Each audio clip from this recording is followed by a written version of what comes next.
mangai tu lalpa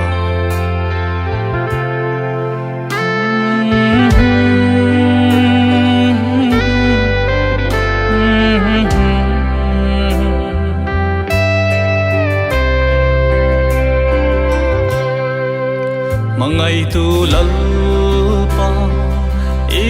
mi thui dan kan nuôi sinh non ri thim pha ngai lo chu mun rin le lam har sa ka ti han melin lang na allo ni sia mangai tu lalpa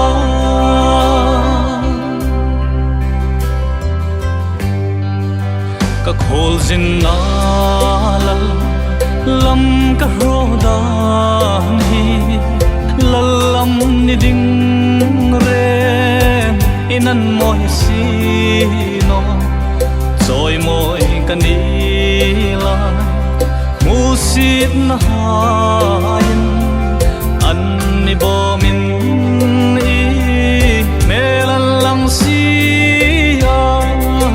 mangai tu lalpa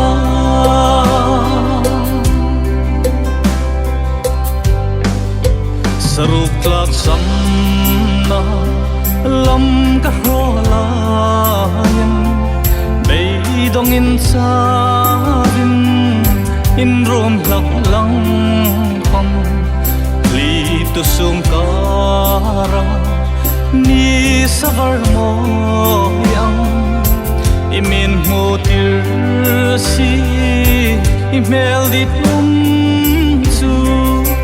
mangai tu lalpa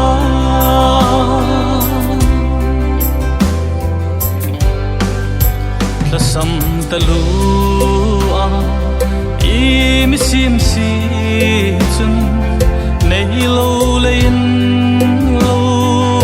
in roi ka ta sum le pai hau sa na ni mi version email hi tu an ni kan lau bok si mangai tu lalpa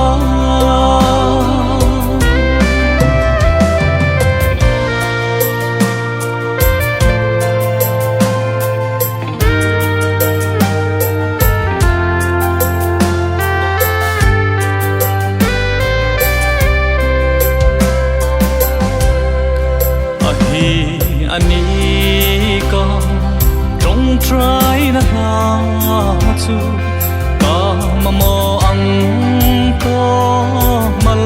imi som hin ka ring non hi ri thim na nin khum la ka chunga thil tlung I thu ni vong sin mangai tu lalpa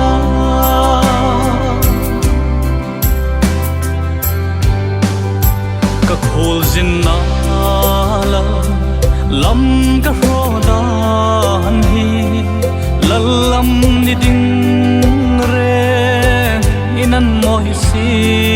no choi moi kanila usin hayan an mi bo min